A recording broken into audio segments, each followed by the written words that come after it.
Hello class, this is Brian from financialtrainingschool.com and welcome to BO110 price spreads. So aside from brokers and charts and strategies, price spreads is by far one of the most popular questions I get. Most newbies fall into the trap of this because they think price spreads is a big issue, but it actually isn't. So first let's dive into the actual problem. So I'll show you guys different brokers and different charting platforms, and I'll show the price spread so that people know what I'm talking about, and then I'll get into the logic behind the solution, and then we'll go through with the solution and the potential problem that could arise. So here we go. As you can see, the three brokers on the left and the three charting platforms on the right. We have 24 option, Bank to Binary, and Trade Rush. Then we have MT4 with Oanda, Free Stock Charts, and Thinkorswim. As you can see, the prices on the brokers are just like you would see them on the broker. MT4, I have a magnified market price there. Free Stock Charts, you can see the price is on the side, and then Thinkorswim is in the top right there. For the most part, you can see that Free Stock Charts is off by about 0.1 or 0.2 pips compared to the brokers, whereas MT4 and Thinkorswim are off by about 0.9 or a full pip. So depending on the time of day, the pip spread might be different, but the whole point of this video is just to show that the price differential doesn't matter at all. So let's just get started on the solution and the logic behind the solution.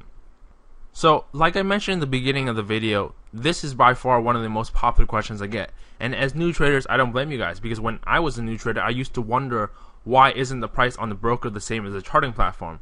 Well, the reason being is because they have their information from different servers. So due to different servers, they may have different price information. Thus, that's why you see a difference in prices. The spread now, based on this video and based on the logic I'm about to tell you, is not relevant. And here's why.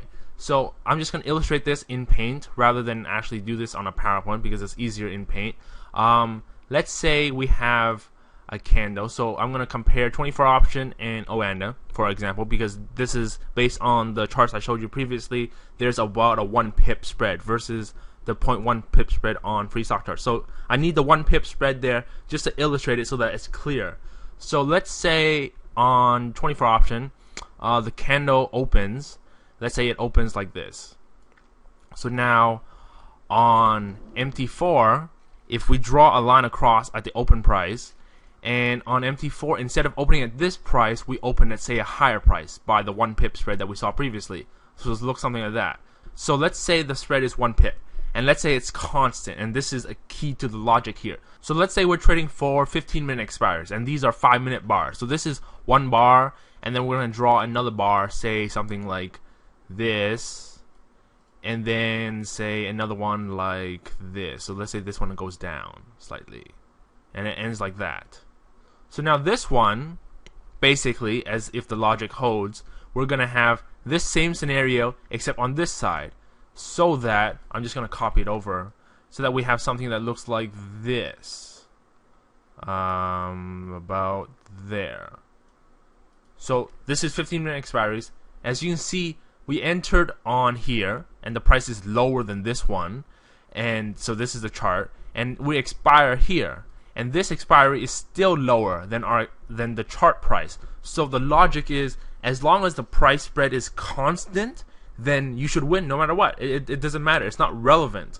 And that's why I don't care about the price spread. Like after about the 3rd or 4th month of trading, when I realized this, I stopped looking at the spread. As soon as you see the entry on your charting platform, you enter it on the broker because you know that the spread is constant. And this is one of the main criteria that I use when I write broker reviews. The price spread has to be constant. Otherwise, if it's varying, then it's going to be a problem. And I'll show that example shortly, because it has to be constant, such that when you enter now and the price is lower on the broker than the chart, like it is in this example in front of you, then at this expiry it should still be lower.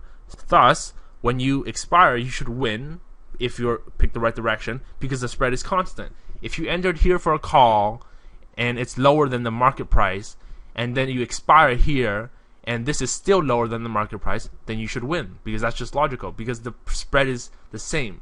Versus if, say, the spread was varying. If the spread was varying, then that would be a problem. So let's say we have a spread of something like this. So let's say the spread was, it started off like this, so that's fine, but instead of having what we had here, we have something that looks like this. So let's just use red for a bar.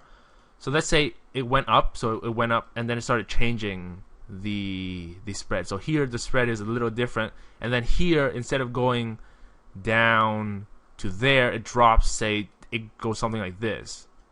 This is a problem, because see here we started off with price being lower than the market, but now here we end with the price higher than the market, and this is a problem. So this is a varying price spread. So varying price spread is a problem.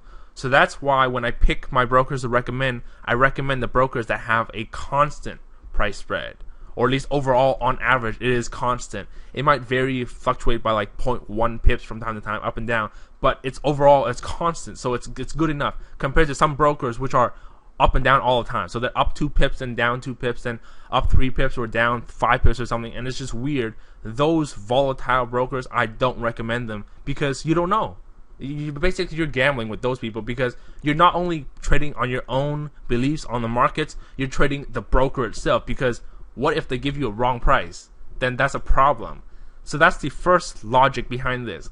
What you also need is a constant time spread. So the logic behind time spread is exactly the same as price spread. Price spread, you want to be constant at the entry and the exit. Time lag or time spread, you want to be constant exactly the same as the entry and the exit as well.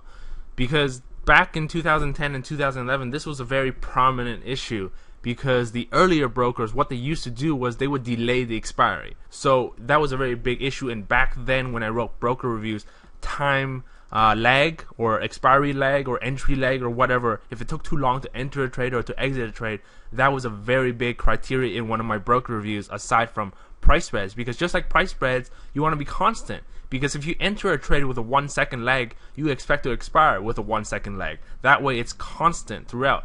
Because if you were to show this on a chart, for example, so in this example, instead of moving up and down with price spreads, time lag would basically be moving left and right.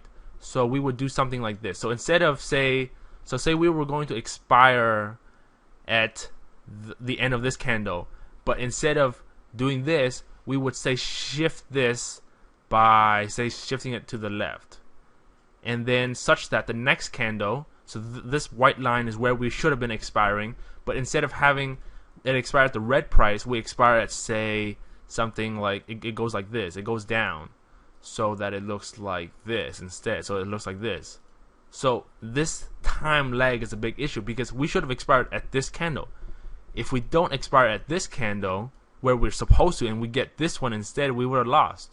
So it's a big issue, and this is a big exaggeration because these are 5-minute bars, but you can imagine the same thing happening on, say, a 1-minute bar. So let's say, imagine this is a 1-minute bar, and this is another 1-minute bar, and we're supposed to be expiring right there, but instead of expiring on this minute, it expires on the next minute, and then that causes you to lose. And this is a time delay or time lag in expiry, and this was a prominent issue back in 2010, 2011. It's not that big of an issue now, because the word is out and everybody knows about these issues, and when people know about these issues, bad publicity, etc., nobody's going to use a broker, so it's not that prominent anymore. So most people are focused on price spreads now. Nobody plays games anymore in terms of time expiries or entries or time lags and all that stuff.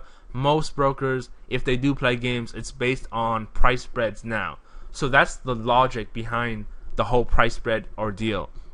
So for new traders, don't worry about the price spread. Don't even worry about the time lag anymore. When I write my broker reviews, and hence when I recommend these brokers to you guys, these are brokers that have constant price spreads and constant time lags.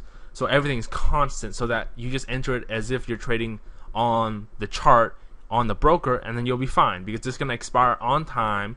The spread is going to be constant, and you'll win or lose based on the chart, and there won't be any issues. So now you guys know what the criteria for my platform issues, and this is why I give heavy emphasis on the platform.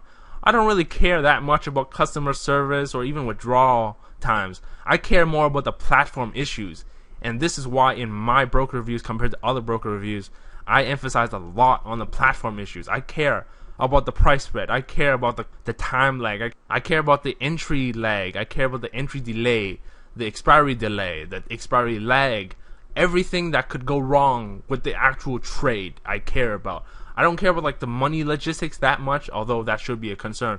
But I care more about the execution of the trade, because that's, by the end of the day, that's where like it all boils down to. If you can't enter your trade properly, you can't even trade, let alone get your money back. So that's not even an issue. The first and foremost problem that I run into is a platform having problems.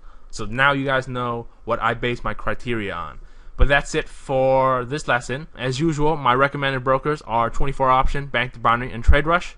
Make sure you guys use my link so that you can get an hour of tutoring with me. Full details can be found at ftstutor.com. That's it. Hope you guys enjoyed this video. Thank you for watching, and I will see you guys next time.